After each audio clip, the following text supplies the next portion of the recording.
Hi, I'm Carla Clark, librarian at the medical campus.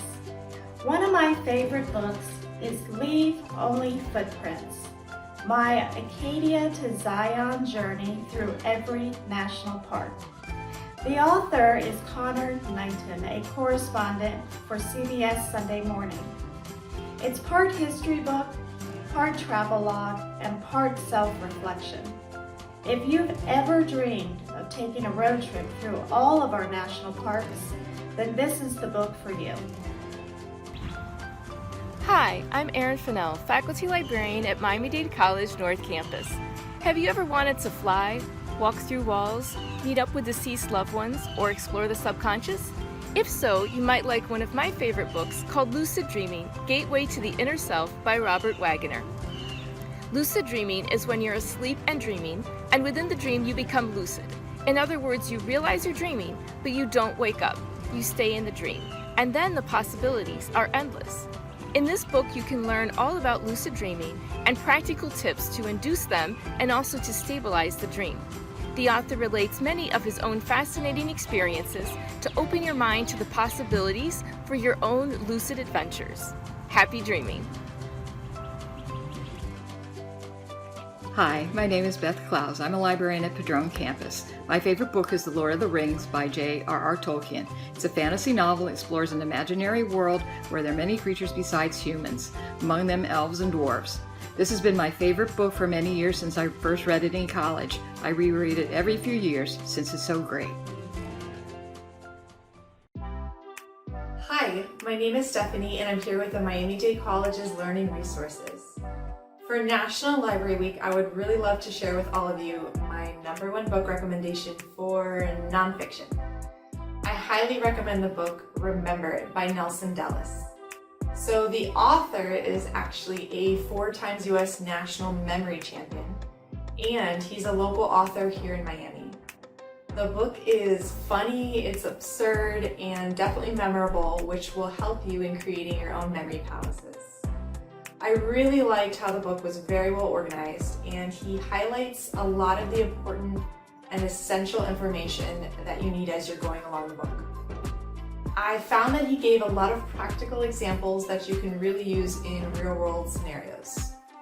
And after reading the book, I found myself having fun gamifying my memorization and really challenging myself to remember things from foreign language words to numbers to formulas, you name it.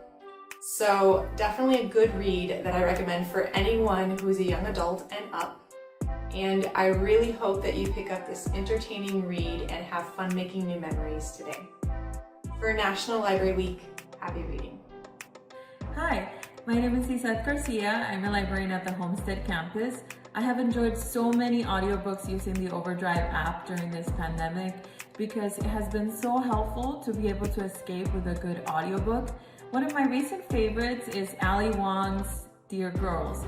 She writes this book for her girls while she's still pregnant, and she tells them about her life stories, how to live their best life, the wisdom that she has gained throughout the years, and she narrates the book, so it feels like she's right there.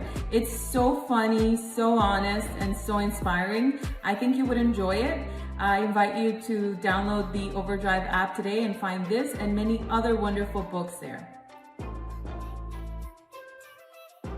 Hello, my name is Dennis Edlin. I'm an instructional assistant at Kendall Campus Learning Resources in the library. And my favorite book of all time, among many, because I have many favorite books, is The Marvelous Land of Oz by L. Frank Baum.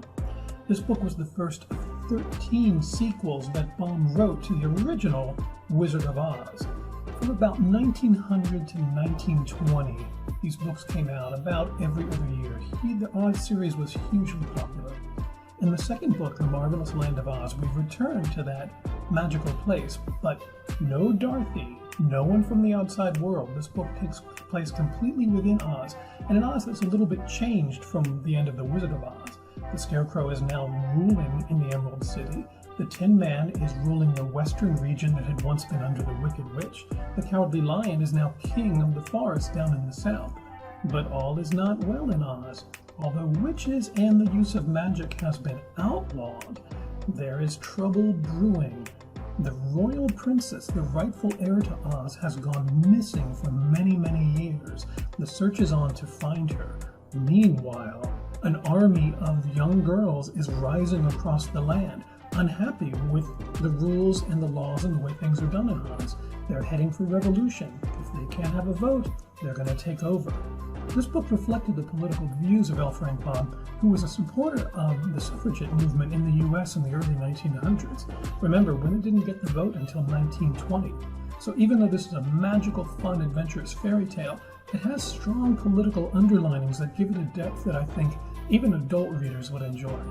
Well, that is my favorite book, The Marvelous Land of Oz by L. Frank Baum. Hi, this is Marta Friedman, your librarian from Wolfson Campus. One book that I can recommend because opened my eyes is The Hillbilly Elegy. I read this book about 2 years ago and learned many facts about the hillbilly community which I didn't know. In today's social and economic landscape, we are trying to close the gap of the dividing opportunities which affect several of our communities. The Hillbilly Elegy book is a biographical narrative about J.D. Vance, the author of the book. He tells us about him and his family, their life and their struggles. The family was originally from Kentucky.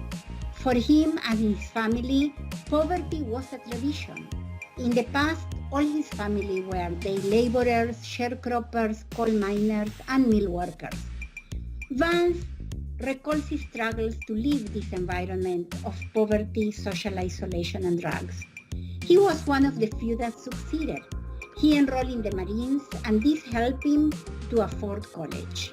Later, Vance went to Yale Law School, and he tells us about how he felt out of place at the beginning of this new life.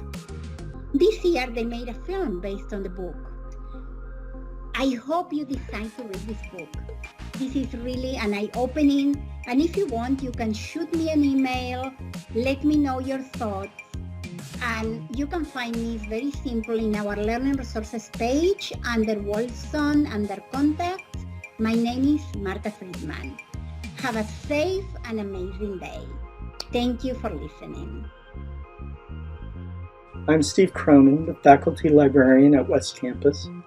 I'd like to recommend the beautifully written and moving novel, The Sugar Island, by Yvonne Lamazares.